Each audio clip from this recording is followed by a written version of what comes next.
सरिता अपनी दो बहुएं रीना और चंदा के साथ अपनी हवेली में रहती है। सरिता को वास्तुशास्त्र की रीतियों में बहुत विश्वास है। वो वास्तुशास्त्र के एक पंडित पर बहुत भरोसा करती है और आए दिन उन्हें घर बुलाकर पूजा पाठ कराती रहती है। इसी बात पर सरिता और दोनों बहुओं की बहस होती रहती है, पर सरिता उनकी एक नहीं सुनती। घर में हर चीज वास्तु और बाबा के कहे अनुसार ही होती है। घर में दूध गिर जाने जैसी छोटी सी छोटी बात पर भी बाबा को बुलाकर घर का शुद्धिकरण कराया जाता है। एक सुबह सुबह चंदा आंगन में पौधों को पानी देती है और चौंक जाती है। अरे, ये आंगन पूरा खाली कैसे है?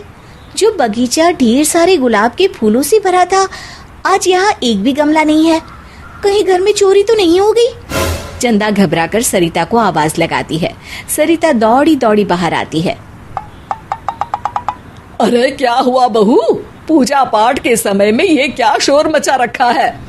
माँ जी, वो गुलाब के फूलों के गमले जो आपने बगीचे में लगाए थे ना, सारे चोरी हो गए। अरे बहू, कोई चोरी नहीं हुए हैं। वो तो मैंने खुद जाकर चौराहे पर रख दिए हैं। बाबा ने कहा था कि वास्तु के अनुसार घर में गुलाब के पौधे होना बहुत अशुभ होता है और अगर उन्हें चौराहे पर रख दो तो सारी बलाएं टल जाती है। अब घर में सब कुछ बाबा के कहे अनुसार ही होता है।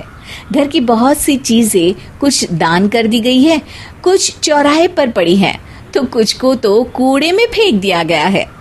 एक दिन रात में सरिता को आंगन में से किसी के चीखने की आवाज आती है। अरे बहू, सब इधर आओ। रीना और चंदा, जल्दी से आओ। दोनों बहुएं घबराकर बाहर आती है। अरे मुझे यहाँ से कुछ अजीब अजीब आवाजें आ रही है। अरे, ये तो किसी इंसान की आवाज आ रही है। अरे नहीं नहीं, मुझे तो लग रहा है कि हमारे घर में जरूर कोई भूत है। चंदा और रीना उसे समझाने की बहुत कोशिश करती हैं कि ये सब सिर्फ अंधविश्वास है और आवाज किसी भूत की नहीं बल्कि किसी इंसान या जानवर की तरह लग रही है। पर सरिता किसी की नहीं मानती और सीधा पंडित के पास जा पहुंचती है और उन्हें सारी बात बताती है। तुम सही कह रही हो, जरूर इस घर में किसी बुरी आत्मा का वास है। तो क्या इसका कोई उपाय है क्या बाबा? इसका तो बस एक ही उपाय है, तुम्हें उस घर को छोड़कर जाना होगा, वरना वहाँ कोई भी अनहोनी घटना हो सकती है। सरिता बहुत घबरा जाती है और पूरा परिवार उस घर को छोड़ देता है। पर अब भी दोनों बहुओं को दाल में कुछ काला लग रहा है। कुछ दिन बीत जाते हैं। रीना और चंदा एक योजना बनाती हैं। शाम को अंधेरा होते ही वो दोनों हवेली पहुंचती हैं।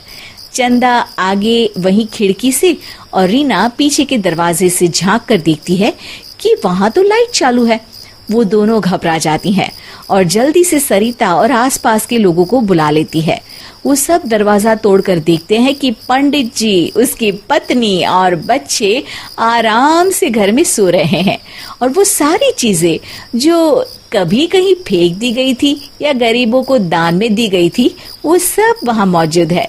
और यहाँ तक कि रीना का हार जो उसे लगा था कि गुम हो गया है, वो पंडित जी की बीवी ने पहन रखा है। सरिता चौंक जाती है।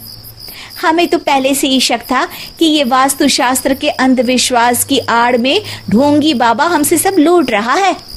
हाँ देखिए ना माँ जी, ये तो वही गमले और सामान है जो इसने आपसे चौराहे पर रखने के लिए कहा था। बाबा और उसका परिवार घबराकर भागने की कोशिश करता है। तभी आसपास के लोग उसे पकड़ लेते हैं और डर के मारे वो सब कुछ उगल देता है। मुझे माफ कर दो माँ जी, मैंने ही घर का सामान हड़पने के लिए आपके अंधविश्वास का फायदा उठाया और मैं ही शाम को आंगन में छुप कर वो आवाजें निकालता था। हाँ, और मैं ही वो की आवाजें निकालती थी।